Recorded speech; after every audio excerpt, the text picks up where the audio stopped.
Right people, welcome back to another A-Level Psychology essay walkthrough video. Today we're going to be focusing on depression, and I've got 3 essays for you. 2 regular 16 markers and 1 application essay. As usual, I'll give you the title followed by a brief plan of the essay. You can pause at any point to try and write the essays for yourself, which of course is great practice not just for the exam but also for working out your timings and to practice those general essay writing skills. If you're looking to jump to a particular essay, you can use the chapter links in the description below to find the one that you're looking for. And finally, before we get started, if you find this video useful, please hit the like button and let me know. So we're going to start with the cognitive explanations for depression.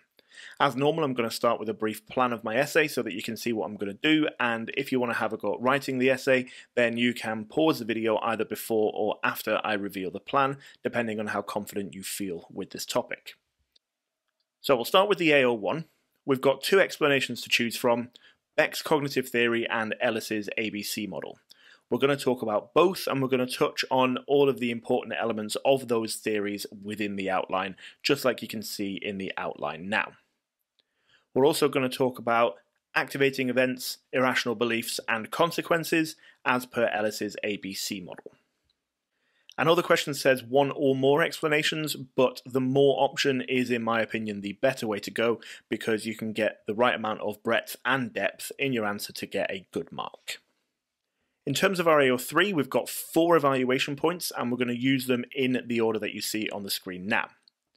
We're going to start with some research evidence, then we're going to use therapies as real-world applications, then we're going to do 2 limitations. Now remember, 4 evaluation points is quite a lot, and you can happily cut one of those out if you want to and still get a really good mark. To be fair, you could even cut 2 out if you want, but just bear in mind that you'll be limiting yourself at a level 2, maybe you'll scrape into a low level 3, but not much more than that if you've only got 2 evaluation points. Okay, if you do decide to go down that route, then make sure that you have 1 strength and 1 limitation rather than 2 strengths or 2 limitations. Okay?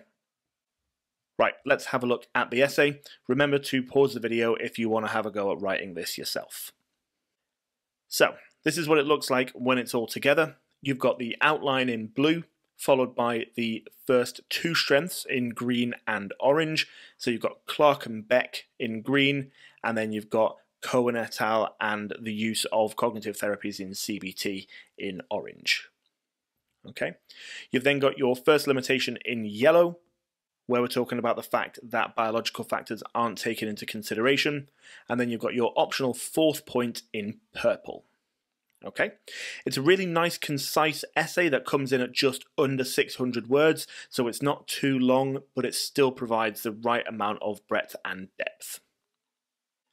So let's move on to essay number 2. So the second essay is going to look at cognitive treatments, and your question is going to be a bog standard outline and evaluate cognitive treatments for depression. So before we have a look at the plan, I want to just have a quick look at the examiner's report because this is an essay that's come up in the past. Okay? Now there are 3 important things to take away from this report. Firstly, the top level answers clearly distinguished between the different methods developed by Beck and Ellis. Okay, so whilst it's going to be important for us to give a general idea of what CBT is, examiners are really looking for an understanding that you know what the differences are between the different types of CBT. Examiners also picked out that there were certain evaluation points that were considered to be most effective. Okay, those evaluation points are mentioned in the report, so you can read them on the screen now. Make sure that when you are planning this essay, whether you're using my plan or your own plan, make sure you get these evaluation points in there. Okay, and then finally, make sure you don't get caught up with cognitive or biological theory. Okay, the less impressive answers that the examiners read at the time spent too much time on cognitive theory and explanations for depression without focusing on the treatments. Okay, the less impressive answers also spent too much time talking about drug therapy and the role of serotonin, and then ended up overemphasizing both of those things rather than actually talking about cognitive therapies. Okay, so you've got to make sure that you stay on target and remember that you are supposed to be talking about cognitive treatments. Okay, so keeping that in mind, we're going to make sure that all of those things are present in our essay, and therefore this is what our outline and our evaluation is going to look like. Okay, so we'll start with the AO1. We're going to give a general introduction to CBT. We're going to talk about the fact that there's an assessment and there's some goal setting and planning and all of that kind of stuff. We're then also going to make sure that we talk about the identification and the challenging of irrational beliefs, because at the end of the day, that is the backbone of CBT. And then we're going to move on to specific examples of how that is achieved, making sure that we distinguish between different types of CBT. So in my essay, we're going to focus on disputing for REBT, and then something like homework setting and a hypothesis testing for Beck's cognitive therapy. There are loads of examples to choose from. You don't have to pick mine. They're just the two that I chose. The AO3 is going to include 2 strengths, a counterpoint, and a limitation. The research support by March is a big one, so that's March et al. 2007.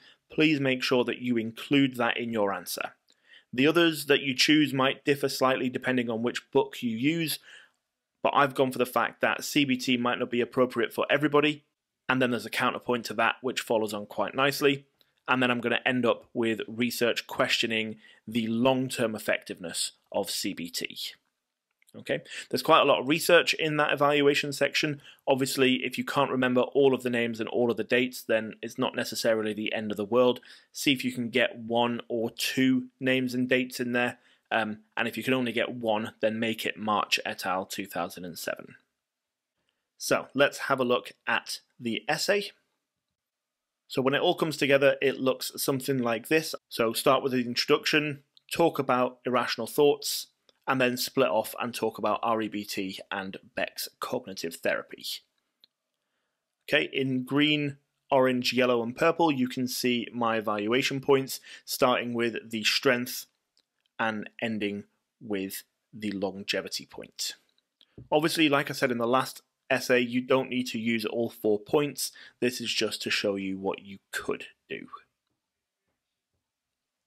Okay, so moving on to your final question, and this one is an application essay. There haven't been any application essays on this topic yet, so I made one up. Who knows, 2023 might be the year that you get one. We'll see.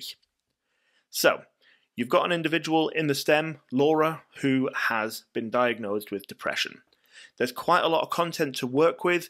There's an event, there's some irrational beliefs, there's some overgeneralizing, and there is some indication of a negative triad, all of which can make an appearance in your application section. Okay, so if you want to have a read of that STEM before we move on to the plan, then feel free to pause the video now and do that. I'm going to move on and I'm going to show you what the plan is for the essay. So your outline and your evaluation is going to pretty much remain the same from the first essay. Okay, obviously we don't need as many evaluation points, so we can just go ahead and cut one out, but otherwise it stays the same. In the application section, we are going to talk about everything that I mentioned on the last slide. You've got some cognitive distortions, and you've got a negative view of the self and the future, both of which you can mention. You can also clearly see Ellis's ABC model in there because you've got the rejections from the auditions, which are the activating event, leading to the irrational beliefs and consequently the depression. Okay, it'd be really good if you could actually pick out some specific irrational beliefs according to Ellis's model. So the fact that she thinks it's not fair would be an example of utopianism, for example. So if you can get those keywords in there, it's really going to show the examiner that you understand the theory. So, one final time for this video, if you want to have a go at writing the essay, go ahead and pause the video to do that, and I'm going to move on to the whole thing. Okay, so here is your final essay. As always, you've got the outline in blue. It's the same as the first essay that I showed you. In green, you've got the bit about Laura. Both Ellis's and Beck's theories are represented in the application section, just like in the outline. And then you've got your 3 evaluation points, the same 3 as used previously. Okay, so the only real big change in this essay is the application section, which is in green.